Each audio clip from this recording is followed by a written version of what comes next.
Pages 310 While Atari to 315. game programmers Part 1. were breaking new ground with digital microprocessor technologies that powered the company's games, the creative tools used in marketing and design were still firmly rooted in the analog age. Desktop publishing wasn't in its infancy yet, and hand production still ruled the day. We're going to learn about process, making things the analog way, in just a few minutes on Video Gamers Oasis on TikTok. Stay tuned. How's it going? It's your buddy Jeremy from Video Gamers Oasis on TikTok. How's it going? I hope you're doing well. We've been reading this book called Art of Atari by Tim Lapetino. If you follow my videos by now, you should know I've been doing that all year long and even longer. We've been learning about some talented designers in the industrial design process. We learned about the video music player, a device that was enabled music lovers to connect their video music player or device to their stereo system and a television, allowed them to visualize the music that they listen to. Very similar to Windows Movie Maker or Windows Media Player that we have today, and QuickTime as well as for Apple. A lot of ups and downs, wavy lines, and colorful rainbows.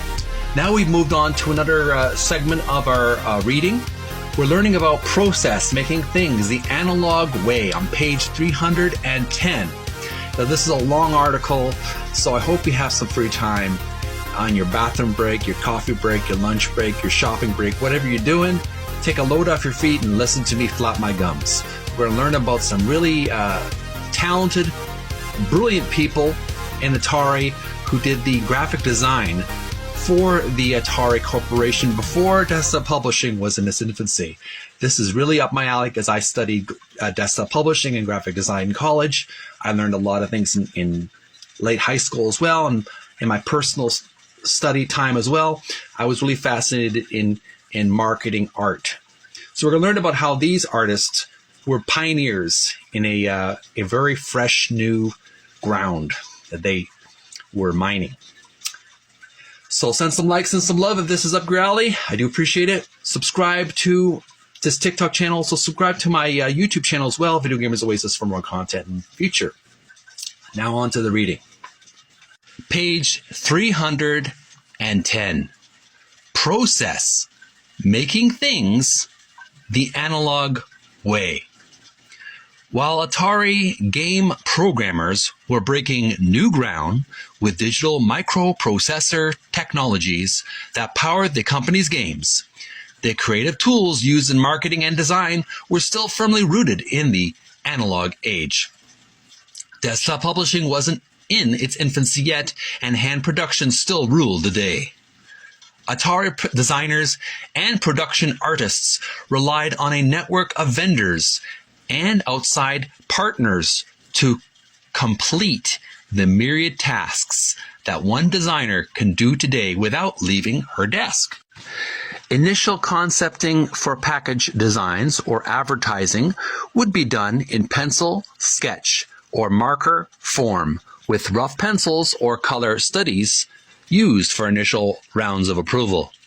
Designers would then create initial layouts and specify or quote-unquote spec typography for dedicated type houses like New York, city-based photo lettering, or Frank's Type in Mountain View, CA or California, to produce. These physical type specimens, set to the specifications of Atari's designers, would then be integrated into paste-up layouts or mechanicals, ready to be shot for production on photostat cameras. These cameras would output films that could be delivered for use by print vendors. Production manager Judy Richter spent 10 years at Atari while working through 3 company leadership transitions. In that decade, she saw firsthand the evolution of technology. Next column to the right. That drove her work at Atari. I was 23 when I started there, she said. It was a great place to grow up there. It has to be one of the first companies to have so many creatives involved. I learned a lot about package design there, applying the art of all the illustrators. It was a fun, busy time, and an interesting time in the field.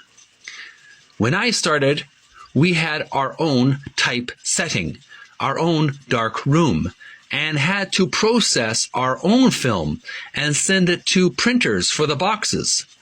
As Atari grew, I'd fly to LA to record label printers to handle our volume of copies. Those printers traditionally did food products and packaging, and they were the only ones who could handle our volume.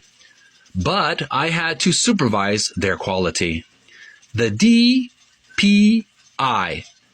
or dots per inch, was low, and the presses were old.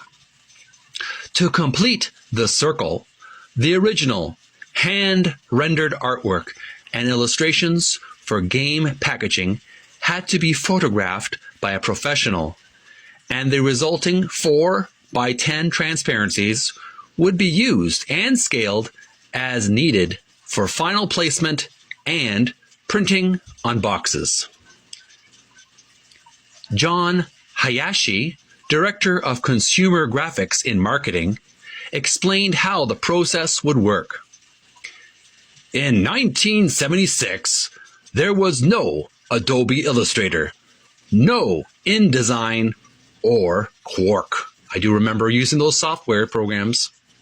He said, Vector continued on page 314. Vector typography was still someone's dream at Xerox laboratories in Silicon Valley.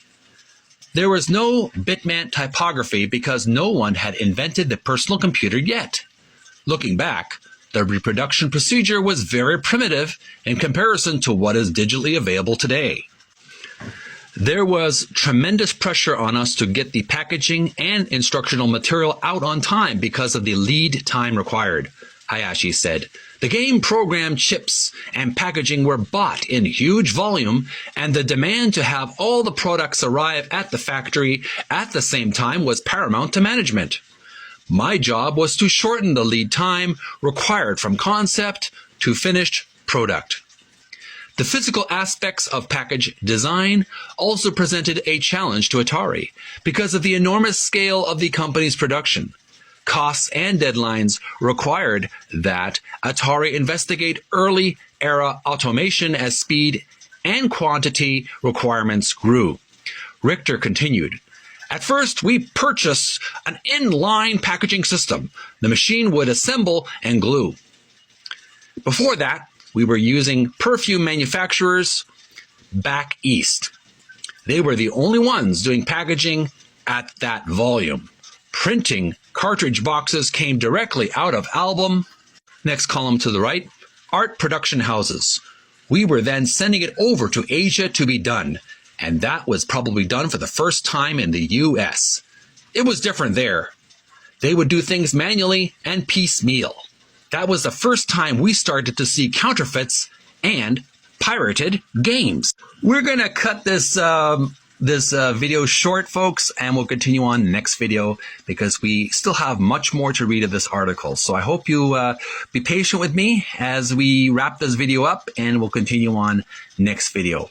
We're still reading about process, page 300 and 310. We're learning about process, making things the analog way, and the talented designers who design the packaging. On Video Gamers Oasis on TikTok. We'll be right back with more content in the future. Thanks for watching.